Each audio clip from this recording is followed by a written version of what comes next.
Chaque fois que vous avez péché contre Dieu, Dieu ramène la même chose devant laquelle vous êtes tombé pour voir votre action. On appelle ça le cycle du pardon. C'est-à-dire, si tu voles et que Dieu te reproche d'avoir volé, pour que tu sois pardonné, tu rentres dans le cycle du pardon. Le cycle du pardon, c'est que Dieu va permettre que ce que tu as volé, qui t'a permis de voler, te soit reproposé. Ou que la situation revienne, mais plus forte que la première. De telle sorte que là où tu avais dit oui et tu dis, hey, je regrette, tu regrettes, selon que Jésus dit, celui qui regrette sa faute ne fait plus la même chose. Et Paul aussi dit la même chose. Donc comme tu as regretté d'avoir pris les 10 000, parce que tu sais que Dieu n'a pas aimé, avant que tu ne sois pardonné, tu rentres dans le cycle du pardon. Dieu permet une situation où on te propose 2 millions, ou 2 millions imposés quelque part. Toi qui avais pris 10 000, là, et qui dit tu as regretté, voilà l'occasion de 2 millions. Là, c'est 2 millions là. Si les 2 millions qui sont là, tu ne les as pas prises, tu viens de résister au péché, non. Tu viens de marcher dans la lumière. Le sang de Jésus te purifie. On parle du cycle du pardon. Le cycle du pardon. Et c'est ce cycle du pardon qui fait que ceux qui seront au ciel sont parmi ceux qui seront passés par le cycle du pardon. Dans le cycle du pardon, tu peux avoir pris 10 000. Et au lieu que les 10 000 se représentent devant toi pour que le cycle se ferme, le cycle du pardon peut faire que tu as pris les 10 000 de quelqu'un. Et puis Dieu permet, comme tu dis que tu regrettes, que la personne vienne te demander, est-ce que c'est toi qui as pris? Si tu reconnais devant la personne que oui, c'est moi qui ai pris, je te demande pardon, que la personne est touchée, la personne peut te dire, mais pourquoi tu as fait ça? Bon, ce qui est sûr, prochainement, il ne faut plus prendre. Tu viens d'obtenir le pardon. Donc le cycle du pardon peut te faire revivre la même scène, mais plus difficile. Ou te faire revivre, ou te faire être en face d'une situation où tu dois reconnaître que c'est toi qui as pris. Mais si au moment où tu prends, la personne te dit, est-ce que tu as pris? Tu dis, non, ce n'est pas moi qui ai pris. Tu viens de échouer au pardon par rapport à l'action que tu as menée. Il faudra donc, le cycle va continuer. Tant que tu n'es pas allé reconnaître ou rembourser, tu es dans la faute. Voilà. Donc, quand tu te répands, tu reconnais que tu es un pécheur, tu vas demander à Dieu de te pardonner tes péchés. C'est ça. On est d'accord? Évidemment. Le jour où on vous dit, repentez-vous et que chacun de vous soit baptisé pour le pardon de vos péchés, tout. On a fait que vous dit la base. Le faux évangile ne nous donne pas les vraies bases de la suite. Dès l'instant qu'on te parle de Jésus, dès l'instant qu'on te dit de te repentir, de reconnaître tes fautes, parce que Adam et Ève n'ont pas reconnu leurs fautes, voilà pourquoi ils ont été chassés de la présence de Dieu. Dès l'instant qu'on te dit de reconnaître tes fautes, que tu dis je suis d'accord pour reconnaître mes fautes, tu viens devant un homme de Dieu, tu viens devant une servante de Dieu, et tu dis je viens confesser mes péchés, je veux être baptisé. Tu confesses, tu es baptisé. Dès que tu as confessé, tu es baptisé. Le ciel enclenche le cycle du pardon. C'est maintenant que ce que tu as confessé là, la vie après ton baptême, Dieu va envoyer des situations pour que tu prouves que tu as décidé de ne plus faire. Pour que tu prouves. Avant que ton salut ne soit confirmé. Ça, c'est le vrai message. Ce n'est pas le message de on m'a plongé dans l'eau, je me suis repenti, maintenant je suis sauvé, quel que soit ce qui se passe, je suis sauvé. Non, non, non. Tu étais voleur. Voleur dans ce monde. Tu étais menteur dans ce... Tu étais tout ce que tu as dit là. Et puis tu dis non, je veux devenir enfant de Dieu. Dieu ne refuse pas. Est-ce que tu reconnais que tu es voleur? Oui. Je reconnais que je suis menteur. Oui, tu as fini de tout reconnaître. Ok. On va te passer par l'eau du baptême. Quand tu sors, on dit que tu es une nouvelle création. C'est ça. Non, tu n'es pas une nouvelle création. Tu es dans le processus d'être une nouvelle création. Ah, il y a un processus. C'est pas immédiat. On fait croire aux gens que c'est immédiat. C'est pas immédiat. C'est pas immédiat. On vérifie. Ok. Regardons ensemble. 2 Corinthiens 5, verset 17. Qui a blagué. 2 Corinthiens chapitre 5, verset 17 a blagué beaucoup de gens qui vont aller à l'enfer. 2 Corinthiens 5, verset 17. Si quelqu'un est en Christ, il est une nouvelle créature. Les choses anciennes sont passées. Voici, toutes choses sont devenues nouvelles.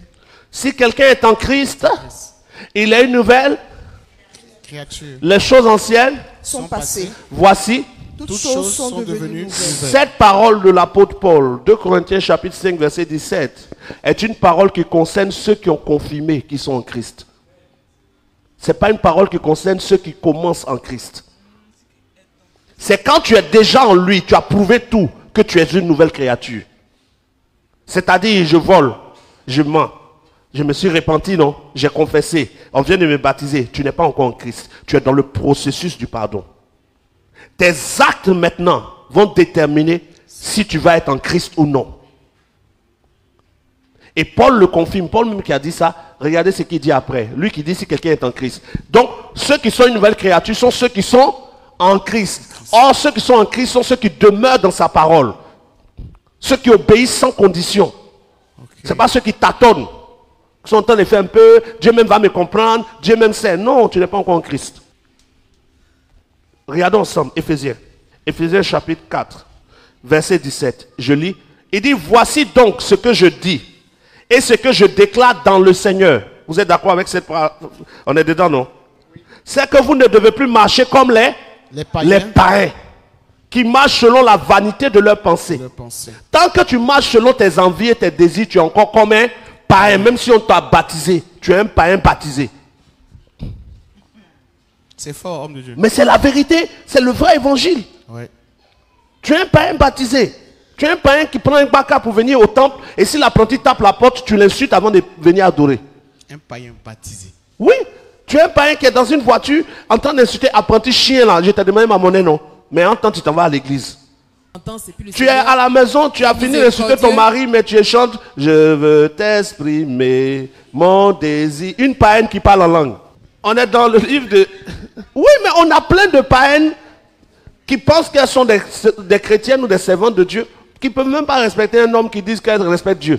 On est dans Éphésiens chapitre 4. Regardez ce que le même Paul qui dit, si quelqu'un est en Christ, il est une nouvelle création. Regardez ce qu'il dit à Éphésiens chapitre 4. Il dit, voici donc ce que je dis et ce que je déclare dans le Seigneur. C'est que vous ne devez plus marcher comme les païens qui marchent selon la vanité de leurs pensées. Donc, la différence entre le païen et l'enfant de Dieu, c'est que le païen marche selon ses pensées, l'enfant de Dieu marche selon le Saint-Esprit. C'est clair. Et il dit ici, ils ont l'intelligence noire. Ils sont étrangers à la vie de Dieu à cause de l'ignorance qui est en eux, à cause de l'endurcissement de leur cœur, ayant perdu tout sentiment. Ils se sont livrés à la dissolution pour commettre toute espèce d'impureté jointe à la cupidité. Mais vous, ici le vous est pour qui? Païen ou enfant de Dieu? Ce n'est pas ainsi que vous avez appris Christ. Il y a un petit mot qui commence, le verset 21 commence par si, il y a une condition. Si, ça veut dire à condition que. Si du moins vous l'avez entendu, et si, conformément à la vérité qui est en Jésus, c'est en lui que vous avez été instruits à vous dépouiller par rapport à votre vie passée du vieil homme qui se corrompt par les convoitises trompeuses. Premièrement, tu dois te dépouiller, c'est-à-dire ta manière d'être avant doit être différente de ta manière d'être maintenant. Et quand tu te dépouilles, c'est-à-dire tes actes ont changé, au verset 23, tu dois être renouvelé dans ton intelligence par le Saint-Esprit. Et quand tu es renouvelé dans ton intelligence, tu vas maintenant revêtir l'homme nouveau. Donc on ne devient pas l'homme nouveau dès qu'on sort du baptême. Il y a un processus. Ouais. Ouais. Dans 2 Corinthiens 5, verset 17, on dit si quelqu'un est en Christ, il est une nouvelle créature en même temps. Ouais. Mais quand Paul détaille, il donne maintenant le processus. Donc, je suis voleur, je dois me dépouiller du vol. Quand je me suis repenti devant l'homme de Dieu, j'ai confessé mes péchés devant les serviteurs, on m'a baptisé. Quand on finit de me baptiser, Dieu va maintenant vérifier ma décision.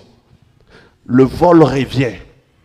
Mais je refuse de le faire.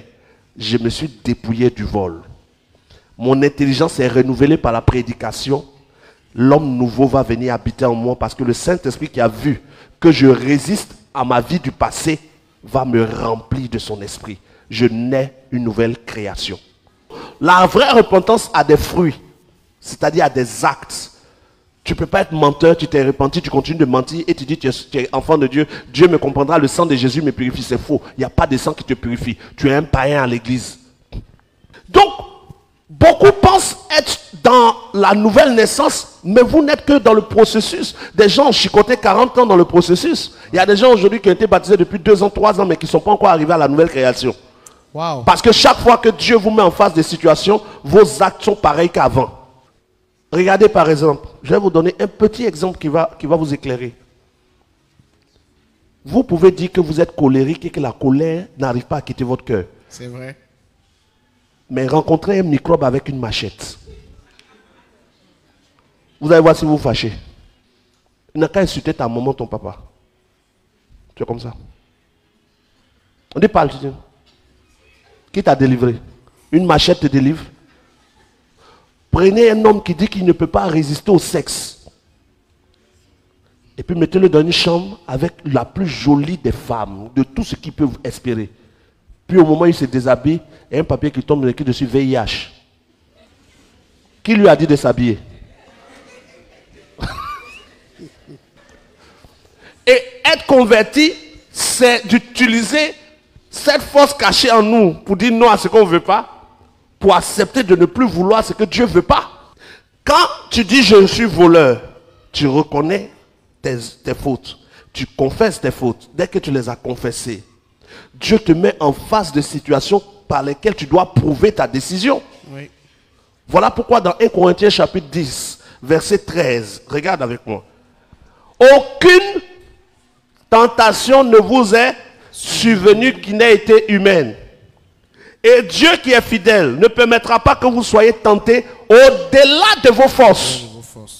Avec la tentation, il préparera aussi le moyen d'en sortir avec que vous puissiez la supporter. Ça veut dire quoi? Quand tu dis Seigneur, je suis voleur, mais je veux maintenant devenir ton enfant, les situations qui viennent pour que tu prouves que tu ne veux plus voler là, ce n'est pas au-dessus de tes forces. Dieu permet des situations qui sait lui-même que ça là, si tu veux le suivre, tu peux le supporter. Quand tu échoues, le processus peut faire 2 ans. Tu es dedans seulement. La situation se présente, tu échoues, ça réussit, tu échoues. Si dans échouer, en griffe la trompette a sonné, tu es resté avec tes situations.